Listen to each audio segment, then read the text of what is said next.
Hey everyone, and welcome to Comic Breakdown. If you are new to the channel, do me a favor, hit that sub button, hit that notification bell, make sure you're not missing any of the content that we have coming out. And today, we are diving into X-Men's X-Force, issue number 15. Now, if you have not been following X-Force, go ahead, check out my playlist. I'll leave it in the description and at the top of this video. You can find out everything happening coming out of the events of 10 of Swords, which is the event that took over the entire X-Men line. So without further ado, let's dive into this issue. And so with the opening pages, we have Marvel Girl probing the mind of Colossus, doing an investigation as Beast and Wolverine stand by, and she tries to find out if Colossus has anything or knows anything about what the Russians are up to. Now we're really seeing Beast try to intercept this interrogation and do things his own way in a sense. And Wolverine's there keeping him in check, and when Jean Grey is finally finished Colossus, he's clean. But she turns to Beast and tells him, like, you know, he's not going to ask for an apology, but you should probably give him one anyway. Now, picking up a little bit later, we have Beast, Wolverine, and Jean Grey. And they go to where Omega Red is tied up, because they're searching for the army, or the vampire nation, if you will. And they've deduced that he's mesmerized, and he's lying.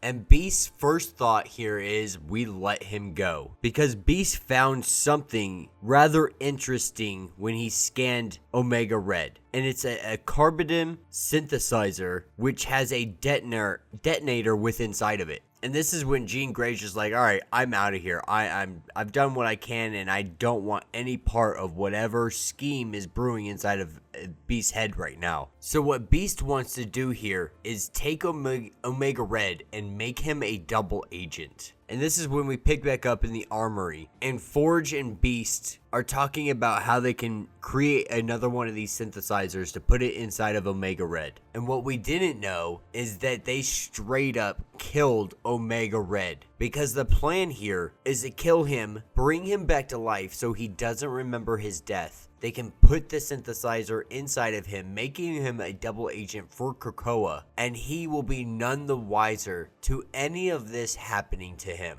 And this is when Beast arrives in the Savage Lands. Met by Kayla, she stops him using her abilities, and he's not even fighting it. He's just like, you know, I deserve this. For what I've done, I deserve this punishment. And as Beast is curled up on the ground, Colossus comes out and Beast says, I'm sorry. And Colossus just lets him know, like, I understand why he did what he did. He made the wrong decision for the right reason. And this is where Beast gives him a briefcase full of Krakoa paints. And they turn around to go inside, and Colossus lets him know, like, I've forgiven you, so go now in peace. And Beast says there's one more thing, in the most sinister way possible. Now, picking up on the shores of Krakoa, we have Domino and Black Tom Cassidy sitting here having a good time when the ocean is filled with bodies. And they rush out to help these people, but they've been infected by something from the sea. Something full of vines. And our two mutants are entangled within these bodies and these vines, completely taking over every aspect of the shoreline. And that will be where this issue ends. So let me know what you guys think down in the comments. Personally, this is a very interesting issue. I'm really excited to see exactly how this all plays out for Beast and what's going to be the ultimate outcome for him. You know, the whole issue, we saw some kind of growth coming from the bottom of the ocean, and we can only assume that something huge is coming their way, and we can only hope that the X-Force is ready and prepared for that fight.